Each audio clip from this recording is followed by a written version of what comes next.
अस्सलाम वालेकुम।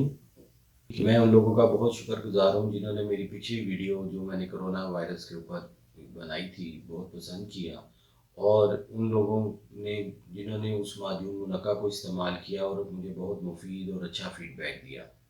आज मेरी इस वीडियो में मैं आप लोगों को घरेलू कुछ 1-2 टोटके बताऊँगा, जिसमें आप अपने घर पे ही अपने किचन से कुछ चीज़ें लेके कहवा जात का साथ इसके इस्तेमाल कर सकते हैं। इसमें 4 चीज़ें हैं: अदरक, सौंफ, सफ़ेद ज़ीरा और छोटी इलायची। इसमें आपने जौन-सा अदरक लेना है, अदरक का आपने 1 इंच या 1.5 इंच का टुकड़ा लेना है। इसमें आपने तीसरा हिस्सा चाय वाली चमची का सफ़ेद ज़ीरे का लेना है। सौंफ भी इतनी ही, तीसरा हिस्सा चाय वाले चमची का लेना है, और छोटी इलायची 1 अदद लेनी है। ये आपने 1.5 कप पानी में डालनी है, और जब एक इसको पकाना है, जब सवा कप या 1 कप रह जाए तो इसमें आपने शक्कर या गुड़ का इस्तेमाल करना है या शहद का।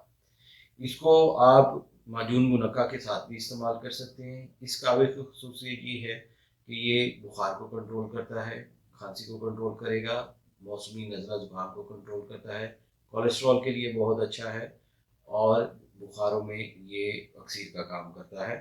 और जिन लोगों का ब्लड प्रेशर लो होता है, ये उसको इंक्रीज़ करके उन्हें एनर्जेटिक भी बनाता है। जिन अफ़राद को इन चीज़ों का मसला है, वो इस कहवे को दिन में 2 से 3 कप इस्तेमाल कर सकते हैं। इंशाअल्लाह उससे अल्लाह ताला उन्हें शिफ़ा देगा।